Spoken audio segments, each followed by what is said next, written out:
Hello everybody, and welcome back to Assetto Corsa Competizione. So today we're going to be racing around the Nurburgring Grand Prix, and Brands Hatch, driving the Lexus for both races. I'm still just trying to get acquainted with this game, working everything out. We are going to start in 6th place here, and let the race begin. This race will transition to night eventually, which is a really nice feature. The lighting in this game is absolutely beautiful. The twinkling of the lights as they go over bumps and stuff, the lighting of the sun and everything, immaculate. Bentleys go for a move up the inside, ramming the Lamborghini. The Lamborghini's going to hit another Lamborghini. Bentley's also going to hit the Lexus. I'm going to ram the Bentley. Everybody's going to ram us. Literally the worst start possible. I think everybody was involved in that incident, thanks to the Bentley. I mean, if you're going to make a mistake, you might as well make a big mistake. Right? Is that a saying? So the race is going to reset because it was just so gosh darn awful. And we're going to give it another go. Lovely. Something that caught me off guard is when the race resets. Your traction control resets too, so starting with full traction control, unfortunately. I don't like having traction control on. It's just a personal thing. It's just a game, so like, why not challenge yourself by turning it off? You know, if I wanted to, you know, stay safe, I'd drive a real car. Anyway, starting again, the Bentley just, I don't know if he doesn't know there's a kink in the track here, like freaks out, turns into me, onto the grass. Luckily, he gets himself composed.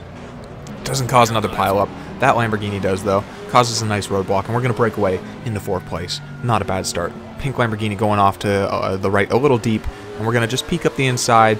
Nothing's really developing. We're going to just peek, and he's going wide. That's just what we need. So we're going to get beside him, not necessarily go for in front of him, but it's going to give us an optimal line around this corner, and he gets a very poor one thanks to being too deep. So making it very clear to him that once this run's complete, I'm coming to the left, sealing the deal. He accepts it, goes to the right onto the racing line. Flow through here, stay to the right for the defensive line, break up nicely at the beginning of the curb, hug it around patiently, and off we go. You can see the Lamborghini in front of me has a drive-through penalty. That is probably from the formation lap. I'm not quite sure. I'm not sure how he got that, but he's got 3 laps to serve it. Skipping ahead a lap and a bit. The pink Lamborghini has caught up. My little cushion from the roadblock has disappeared, so we've got 2 quicker drivers who have caught up. I think I was kind of gifted 3rd place pretty early on. I think the pink Lamborghini might have been snoozing or something, or just giving those guys a little extra space to make sure nothing bad happened. We do develop a bit of a gap, and on the next lap, we do see headlights again, but this time, the Lambo's gone. In fact, he's got a 5-second delta from me right now, or from the guy behind me, so almost 6 seconds. Anyway, the Bentley's caught up, and I should take that very seriously, because he did just go for a move, obviously. I had to go defensive, but there was a lap of peacefulness there where I had the toe of the green and orange Lamborghini up ahead, and he still managed to catch up. So it's on my mind. Breaking it at about the 100 board here, coming through the loose chicane. It's a little easier than the other games I've played, Project Cars 2. Mostly that chicane is very quick in this game as opposed to that game. It's more like a 1st gear, 2nd gear scenario. Holding it around the last corner, going full defensive into the first turn. Just, I don't really know my breaking point there in this game, so I'm not risking it. Taking it easy with the Bentley right behind me. Now we're going to have an interesting half a lap or so. He's on my tail now, so I've got to go full defensive for almost every corner. It's going to be interesting.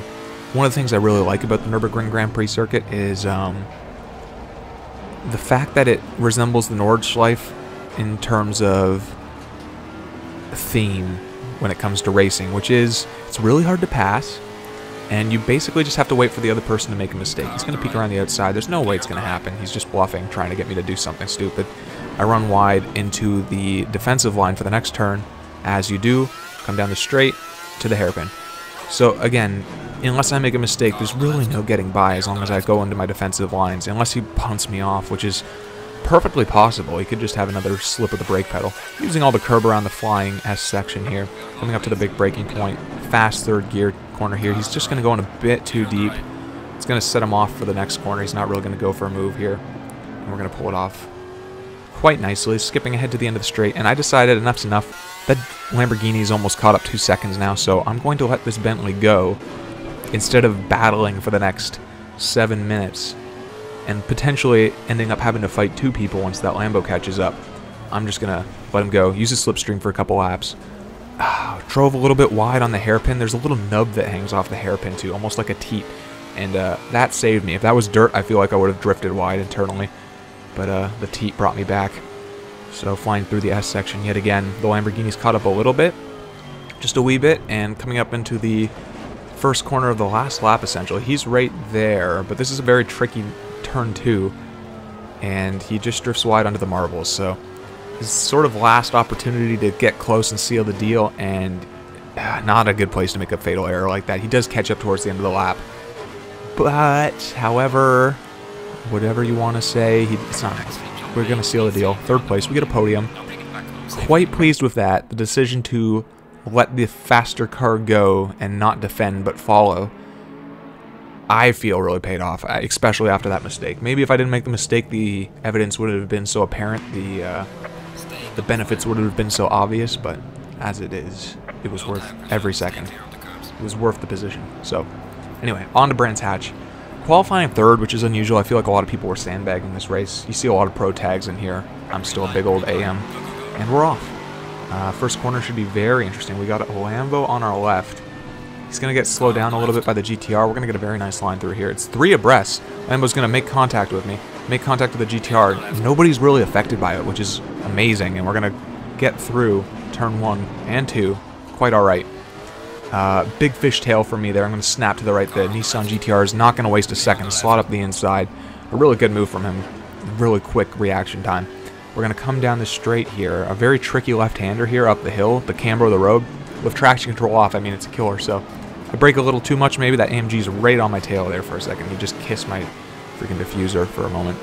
And we're going to get over the hill. Okay, that's the big thing. Just don't spin out like a donkey. Make it over the crest in one piece. Now you can floor it. So skipping ahead quite a bit. We're going to lose the AMG here. I just wanted to include that because I want to make you know that, like, nothing dirty is happening. This is people really trying to race. Just a little accident.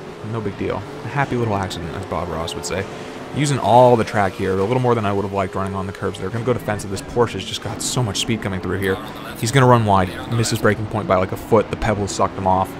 And this is exactly what I need. The 3 of these guys behind me to start juggling positions, battling each other, bumping, just getting heated. That's all I need. And it's working out. The gap is growing. I'm getting excited. And we're catching up to these guys up in front while they're battling. This is kind of an ideal spot to be in when it comes to battling for position. I'm kind of in my own little world while the 2 people around me are fighting each other. GTR got past the Lamborghini there. So we're going to try and catch up to that. No promises. But the 3 guys behind are still fighting, which is very good. I believe we're going to skip ahead here to the beginning of the next lap. And we are setting fast sectors. We are catching up with that Lambo, who's making small mistakes, nothing crucial. The white Audi is in the mirror now. The 2 Porsches are back there battling, so the Audi's caught up, but he might be the faster of the 3. He's going to ride my tail very closely here. I'm going to move full defensive, try and keep control into this next corner. He's going to have a hell of a run, and I love this. He's like, I'm not just going to sit behind you. I'm going for a classic grass pass. I've got this run. I'm using it. I almost get swallowed up by the Porsche there. We're going to come around this tight cambered hill. Very close little train we've got going on now. We've all caught up to the Lamborghini, and we're going to go powering up the hill to the downhill section just over the gantry here, past the gantry. The Porsche on my left, the custom Flaming Skull blinged out livery, is going to have a hell of a run on me. Better braking point.